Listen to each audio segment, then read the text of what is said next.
नमस्ते, मैं नियति कुमारी आज जन जन का चेहरा शीर्षक कविता जो मुक्तिबोध द्वारा रचित है इसके विषय में बताऊंगी। यह उपशास्त्री द्वितीय वर्ष के सिलेबस से लिया गया है। गजानन माधव मुक्तिबोध हिंदी साहित्य के प्रमुख कवि, आलोचक, निबंधकार, कहानीकार तथा उपन्यासकार थे। उन्हें प्रगतिशील कविता और नई कविता के बीच का सेतु भी माना जाता है। इनका जन्म मुरैया जिले में शिवपुर नामक कस्बे में 13 नवंबर 1917 को हुआ था। जन जन का चेहरा शीर्षक कविता मुक्तिबोध द्वारा रचित प्रसिद्ध कविता है। इस कविता के माध्यम से मुक्तिबोध जी ने विश्व बंधुत्व की बात की है। पूरे विश्व के लोगों को एक मानकर उसके पक्ष में बहुत सारे तथ्यों को इस कविता के माध्यम से प्रस्तुत किया है। अंततः उनके सभी तथ्य जन जन का चेहरा एक है इस बात को साबित कर देते हैं। अर्थात जैसे कवि कहते हैं कि चाहे जिस देश प्रांत पुर का हो, जन जन का चेहरा एक। एशिया की, यूरोप की, अमेरिका की गलियों की धूप एक। कष्ट, दुख, संताप एक। चेहरों पर परी झुर्रियों का रूप एक। जोश में यूँ ताकत से बंधी हुई मुट्ठियों का एक लक्ष्य। पृथ्वी के गोल चारों ओर के धरातल पर है जनता का दल एक एक पक्ष। इस पंक्ति के माध्यम से मुक्तिबोध कहना चाहते हैं कि सभी देश प्रांत के लोगों का चेहरा एक है। चाहे वह एशिया का हो, यूरोप का हो, अमेरिका का हो, सभी जगह एक ही सूरज है और यहाँ की गलियों का धूप भी एक है। सबको कष्ट व दुख होता है। यहाँ के लोगों के चेहरों पर परी झुर्रियाँ भी एक है, अर्थात सबको बुढ़ापा का सामना करना पड़ता है। जब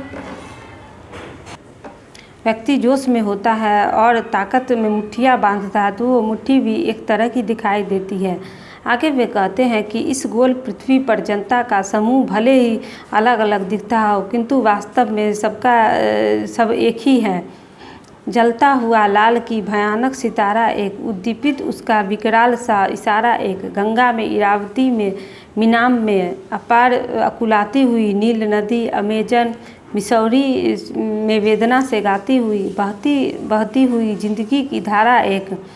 प्यार का इशारा एक, क्रोध का धारा एक। अर्थात कवि कहते हैं कि सूर्य जो ग्रह के समान जलता हुआ भयानक सितारा माना जाता है, इसका प्रकाश और भयानक गर्मी भी पूरे विश्व में एक ही माना जाता है। कहीं अधिक गर्मी है तो कहीं कम, फिर भी सूर्य एक ही है, बल्कि यहाँ की भौगोलिक स्थिति अलग है। विश्व में बहने वाली सभी नदी का जल एक है, चाहे वो गंगा हो या इरावती हो, मीनाम हो या फिर नील या अमेजन व मिसौरी हो। इन नदियों की धारा भी एक ही है, चाहे वह प्यार का हो या क्रोध का। पृथ्वी का प्रसार अपनी सेनाओं से किए हुए गिरफ्तार, गहरी काली छायाएं पसार कर खड़े हुए शत्रु का काले से पहाड़ पर काला काला दुर्ग एक, जन शोषक शत्रु एक। आगे कवि कहते हैं कि शासकों ने अपने अपने सैनिकों के द्वारा जनता को कैद कर रखा है। सारी पृथ्वी पर इसी तरह के शासक फैले हुए हैं। सभी शासकों ने काले पहाड़ पर ऐसा दुर्ग बना रखा है जहां उनके खिलाफ जाने वाले को हर तरीके से तरपा कर रखा जाता है। अर्थात वहां शांत वातावरण रहता है और दूर दूर तक किसी इंसान का पता नहीं चलता। वहाँ काला काला दुर्ग भी एक ही है और यहाँ शोषण करने वाला शासक भी एक ही है। इस तरह के शासक पूरे विश्व में फैले हुए हैं। आगे वे कहते हैं कि आशामयी लाल लाल किरणों से अंधकार चिरता सा मित्र का स्वर्ग एक, जन जन का मित्र एक, विराट प्रकाश एक, क्रांति की ज्वाला एक, धड़कते वक्षों में सत्य का उजाला एक, लाख लाख पैरों की मोच में वेदना का तार एक, हिये में हिम्मत का सितारा एक। चाहे जिस देश प्रांत पुर का हो, जन जन का चेहरा एक।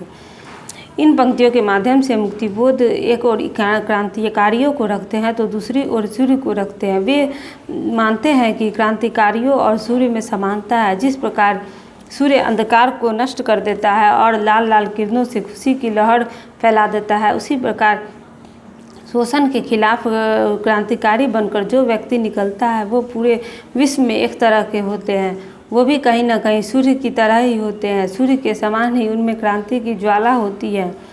वह समाज के हित में जो कुछ भी करता है वह सूर्य के समान है। उनके पैरों का दर्द भी एक है और हिम्मत का जज्बा भी एक है, चाहे वह किसी भी देश का हो या किसी भी प्रांत व शहर का हो। आगे वे कहते हैं कि एशिया के, यूरोप के, अमेरिका के भिन्न भिन्न वास स्थान, भौगोलिक ऐतिहासिक बंधनों के बावजूद सब ओर हिंदुस्तान, सभी ओर हिंदुस्तान, सभी ओर बहनें हैं और सभी ओर भाई है, सभी ओर कन्हैया ने गाय चराई है। जिंदगी की मस्ती की अकुलाती भोर एक है, बंसी की धुन सभी ओर एक। अर्थात एशिया, यूरोप, अमेरिका जैसे स्थानों पर रहन सहन भले ही अलग हो, वहाँ की भौगोलिक व ऐतिहासिक स्थिति भी अलग हो, किंतु वहाँ के हिंदुस्तानियों के बीच भाईचारे की भावना बनी हुई है। पूरे विश्व के लोग आपस में भाई बहन के रिश्ते में बंधे हैं, ऐसी हमारी भारतीय सभ्यता बनी हुई है। कृष्ण को सभी प्रेम करते हैं, चाहे वो बाल रूप हो चाहे कोई और रूप। कृष्ण के विचार सभी ओर छाए हुए हैं, जैसे गीता, कृष्ण ने गीता में जो भी कहा वे सारे विश्व में फैले हुए हैं। कृष्ण ने गाय चराई है, इस विश्व में एक तरह की मस्ती छाई है जहाँ बंसी की धुन भी एक है। दानव दुरात्मा एक, मानव की आत्मा एक, शोषक और खूनी और चोर एक, जन जन के शीर्ष पर शोषण का खड्ग अति घोर एक, दुनिया के हिस्सों में चारों ओर जन जन का युद्ध एक, मस्तक की महिमा व अंतर की उष्मा से उठती है ज्वाला अति क्रुद्ध एक। अर्थात विश्व में मानवता के विरुद्ध काम करने वाले दानव और उन्हीं की तरह विचार रखने वाले लोग, अर्थात गलत विचार रखने वाले लोग एक ही तरह के होते हैं और मानवता का धर्म निभाने वाले मानव भी एक ही तरह के हैं। शोषक, खूनी और चोर भी पूरे विश्व में एक ही तरह के पाए जाते हैं। लोगों के शीर्ष पर लटकने वाली शोषण का चक्र भी एक है। दुनिया के हर हिस्सों में इंसानों के युद्ध करने का तरीका भी एक है। अच्छे काम कर अपना नाम कमाने वाले भी एक तरह के होते हैं। समाज हित में क्रांति की आगाज करने वाली गर्मी अर्थात क्रोध से होने वाली गर्मी की ऊर्जा भी एक है। संग्राम का घोर एक, जीवन संतोष एक, क्रांति का निर्माण का विजय का चेहरा एक, चाहे जिस देश प्रांतपुर का हो जन जन का चेहरा एक।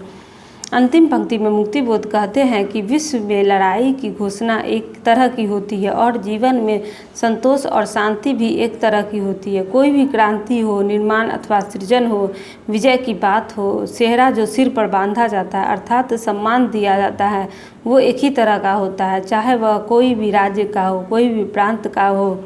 सभी जगह रहने वाले लोगों का चेहरा एक ही है अर्थात जन जन का चेहरा एक है। यह कविता मुक्तिबोध की प्रसिद्ध कविता है और जिसके माध्यम से उन्होंने सारी सृष्टि को एक ही माना है।